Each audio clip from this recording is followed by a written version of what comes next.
ሰላም ሰላም ሰላም ቤተሰብ እንዴት ናችሁ? ደህና ናችሁ ወይ ውዶቼ? እኔ ያለው እግዚአብሔር ይመስገን። እናንተም ባላችሁበት ሰላማችሁ ብዝት ብዝዝት ይበልልኝ። ዛሬ ደግሞ ይዤላችሁ የመጣሁት በጣም አስደንጋጭና አዛዛኝ የሆነ ቪዲዮ ነው ማለት ነው። እሱም ደግሞ ያው ቤቲ ሾው የማታውቁት ሰው አላችሁ ብዬ አላስብም። ቤቲ ሾው እንደ ማንኛውም ሰው ዩቱበር ናት። ከአንድም በሶስት አካውንቶች እየሰራች ያለች ጎበዝ ጠንካራ ሴት ናት እና ዞር ዞር እያልኩ ቤቲን ሾው አገኘዋት። ከዛ ታለቅሳለች፣ እያለቀሰች ነበረ። ምን ሆነች ብዬ ዝም ብዬ አለፍኳት። ከዛ ግን አላስቻለኝም እና ወደ ኋላ ተመለስኩና ወደ ቤት አገባው። ወደ ቤት ስገባ ግን በጣም በጣም በጣም የሚያዛዝን ልብ የሚሰብ በቃ ለድል ከሰው ልጅ የማይጠበቅ ነገር ብዙ ነገሮችን እያወራች ነበርና እኔ በራሴ ማለት ነው በራሴ ሳላስተውል አንድ ሰዓት እዛ የሷ ቤት ቆየው ማለት ነው። እና እሱ ምን መሰላችሁ? እኔና ቤተሰቦችን በተኛንበት በእሳት ሊያቃጥሉ ነበረ አለች። እና ከዛ እንደ አጋጣሚ እኔ ለሽንቴ ሲነሳ እሳቱ ተቀጣጥሎ እየተቃጠለ ነው አለ ያለች። ያው አለ አሁን ክረምት አይደለም በጋ ነው እንደምታውቁት። ትንሽ ነገር ነው ብዙ አደጋ የሚፈጥረው ማለት ነው እሳቱ ከተለቀቀ። ግን ይሄ እሳት ወደ ባርዳፍ ነው የሄደው ማለት ነው። እና ከዛ በጣም ደነገጥኩ አለች። በጣም ደነገጥኩ። ባለቤቴም ጮቼ ጠራው። ምን ሆንሻለኝ? መጣ። በቃ በጣም የሚይዞና የሚጨብጠው ነገር ጠፋብኝ አለች። እዛ ላይ ደግሞ ስጮህ ደግሞ የሚደርስልኝ ሰው አጣው አለች። ምክንያቱም ጎረቤት በጣም የተራራቄ ስለሆነ ማንም ለማንም አይደርስም ቶሎ ማንም አይሰማም አለች። እና እንደዛው እየጮኩት ግራ እየተጋባው ወደ መንደር መሮጥ ጀመርኩ አለች። ከዛ እነዚህ ሰዎችን ጎረቤት ሄጄ ከሩቅ ሄጄ ጎረቤቱን ጠርቼ መጣው አለች። ለምን እንደጠራው ያው ይሄ ነገር አይቶ ለምስክርነት እንኳን ይሆኑልኛል ብዬ ሄጄ ጠራዋቸው አለች። ለምን እንደዛም ደግሞ ይሄ ነገር ለምንድነው እኔ ላይ የተፈጠረ ለምንድነው እኔ ላይ የሆነ ብላ በጣም በቃ አዝና እንደዛውም ደግሞ በቃ በእንባ እንደዚህ ታጅባ ስታለቅስ እኔ በጣም ነው ያዛዘነችኝ ማለት ነው። እና እኔ ምን ሰው ምን አርጌ ነው እኔ ሰው ብመክር ጠንክራችሁ ስሩ፣ የሰራ ሰው ይለወጣል። ይሄ የሁል ጊዜ ምክሬ ነው እንጂ እኔ ወጥቼ ሰው አልሳደብ፣ ሰው ጋር አልደርስ፣ ከሰው ንክኪ የለኝም። ለምንድነው ይሄ ሁሉ ጭካኔ እኔ ላይ ይሄ ሁሉ ሴራ እኔ ላይ ለምንድነው እየተሰራ ብላ ስታለቅስ በጣም ነው ያዛዘነችኝ ማለት ነው። እና ቤተሰብ እኔ ግን አንዳንዴ ሲያስብ ሰርተን ስንለወጥም መከራ ነው። ጌታን ነው የምላችሁ። ኢትዮጵያ ውስጥ በጣም መከራ ነው። ያው ስነጣ ደግሞ አጥተናል ማለት ነው። በቃ ሁሉም ከንፈሩ እየመጠጠ አይቼ ክሌ እኮ እንዲህ ናት እሷ ካሁን በኋላ ዋጋ ያላትም ተስፋ ያላትም ነው የምንባለው ስነጣ። እንደዛውም ደግሞ እቺ ህይወት ለማሸነፍ ደፋ ቀና ብለን ስንት ነገሮች ውጣ ወረዶችን ውስጥ አልፈን ትንሽ የተሻለ ነገር ላይ ስንደርስ ደግሞ በቃ ብዙ ጥላቶች ይዞ ይመጣል ማለት ነው። ያ ነገር ብዙ ጥላቶችን ይዞ ይመጣል። ገባችሁ? ታዲያ ሰው ሰርቶ መለወጡ ሰርቶ መኖሩን አጻት ከሆነ እንደዚህ እቺን ህይወት የመሰለ ነገር የሚያሰጣን ነገር ከሆነ ምንድነው መኖር ማለት ነው? እኔ ግን በጣም ነው ያዘንኩት። በጣም ነው ያዘንኩት። ምክንያቱም እቺ ሴት እንደ ማንኛውም ሰው ሰርታ ለፍታ ጥራ ግራ ቤተሰቦቿን ለማስተዳደር ህይወቷን ለማሸነፍ የምትሮጥ ሰው ናት፣ ሴት ናት እንጂ ይሄ ሁሉ ደግሞ ለምንድን ነው ነፍስ የመሰለች እዛ ላይ ደግሞ 4 ነፍስ ለማጥፋት ይሄን ሁሉ ሴራ የጠነሰሰ ሰው ለምንድን ነው ይሄን ሁሉ ክፋት እቺ ሴትዮ ላይ ያሰበ ብዬ እኔ በራሴ የሷ ቦታ ሆኜ ሲያስብ ግን በጣም አዛዘነኝ። ለምን መሰላችሁ ቤተሰብ? ጌታን ነው የምላችሁ። እነዚህ ሰዎች አሁን ነፍሳቸው ፈጣሪ አተረፈ። እንዲሁም ባይሞቱ እንኳን ይሄ እሳት ያ በዛ ሰዓት እሷ ተነስታ ባትወጣ ባታይ ባይሞቱም እንኳን አካላታቸው ቢቃጠል ቢጎዱ እኮ በዚህ ሰዓት አስባችሁታል? እንኳን አራት ነፍስ ተውትና አንድ ሰውም በዚህ ሰዓት እኮ ብታመም ምን ያህል ስቃይ ምን አይነት መከራ እንደሆነ ታውቃላችሁ። በዚህ ሰዓት ማለት ነው የሰው ልጅ ህይወቱን መኖር ባልቻለበት ዘመን አራት ሰው ደግሞ እንደዚህ በእሳት ተለብልቦ ተቃጥሎ ማስታመም ማለት በጣም ከባድ ነው እላችኋለሁ። እኔ ግን በጣም ነው ያዛዘነችኝ።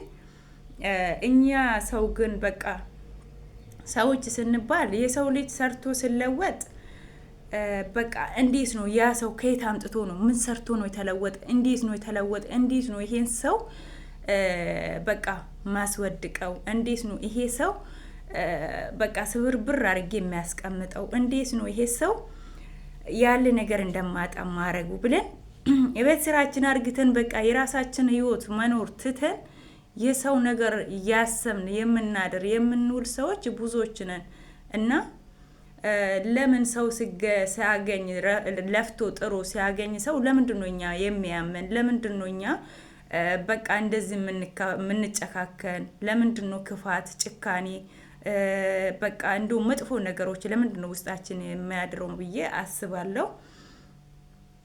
ግን በጣም ከባድ ነው ቤተሰብ፣ እውነቴን ነው የምላችሁ። እኛ የሰው ልጅ አሁን በዚህ ሰዓት እርስ በርሳችን ላይ እያደረግን ያለኑ ነገሮች ሴጣን እንኳን ሴጣን ይባላል እንጂ በእኛ ስራ አሁን እርስ በርሳችን ላይ ጭካኔው፣ አረመንነት፣ መጥፎ ነገሮችን እርስ በርሳችን እያደረግን ያለኑ ነገር እንኳን ሴጣን ቢያይ ሴጣን እኛ የምናደርገው ነገር ያረጋል ብዬ አላስብም። ሴጣን እንኳን በራሱ ከኛ ይሸሻል። ጌታን ነው የምላችሁ።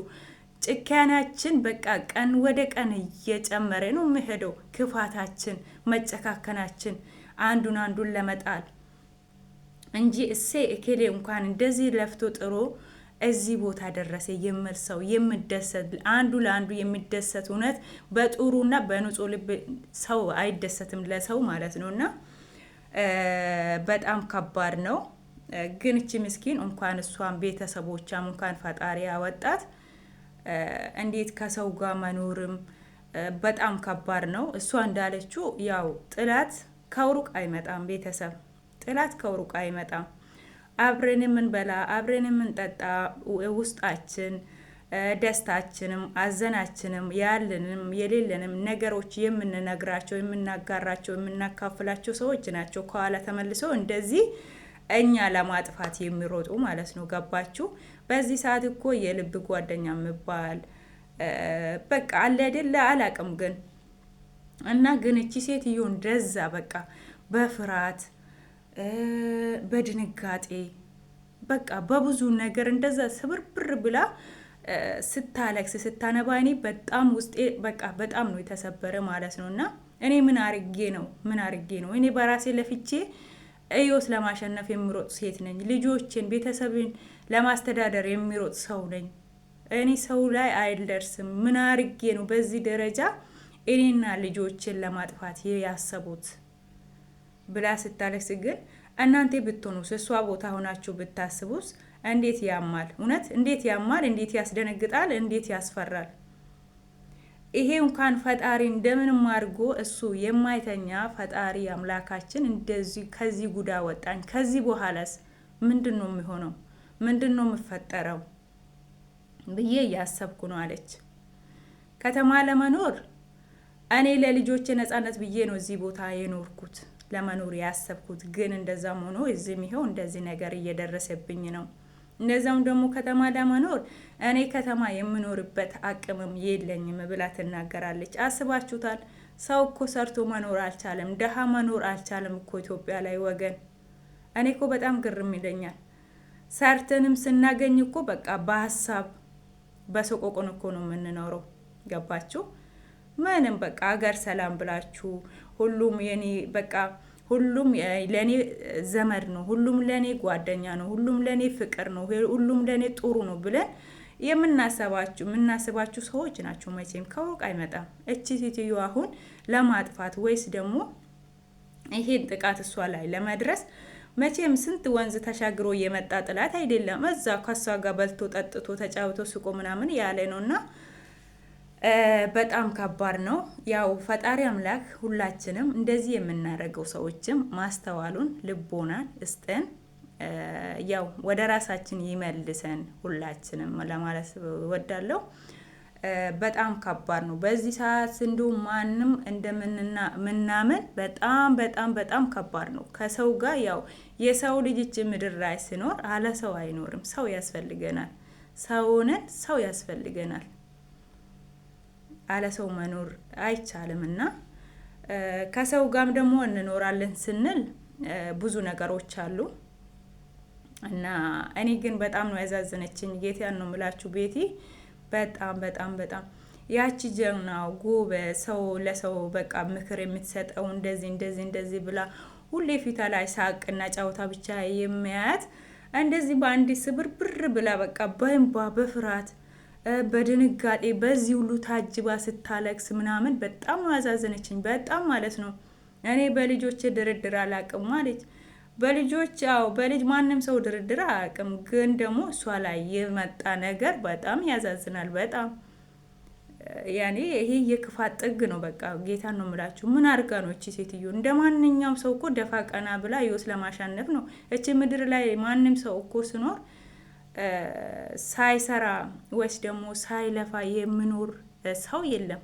ሁላችንም እችን ህይወት ለማሸነፍ ለመኖር እንደዛም ደግሞ ከዛሬ ነገ የተሻለ ነገር ለማግኘት አይደል እንዴ ከሀገራችንም የምንሳደድ እና ሌላ ሰው ደግሞ በቃ የራሱ በቃ ህይወት ትቶ የሰው ህይወት ለማጥፋት ቤት ስራውን አድርጎ በቃ ትኩረቱን ሀሳቡን ጊዜውም የሰው ነገር ላይ አድርጎ የሰው ህይወት ለማጥፋት የሚሮጥም ስንት ሰው ብዙ ሰው አለ። እና በጣም ከባድ ነው እላችኋለሁ ውዶቼ። ሁላችንም ፈጣሪ አምላክ ልቦና ይስጠን፣ ማስተዋሉን ይስጠን። እንደዚህ አይነት መጥፎ መጥፎ ነገሮችን የሚያስቡ ሰዎችም ደግሞ ፈጣሪ ወደ ራሳቸው ይመልሳቸው።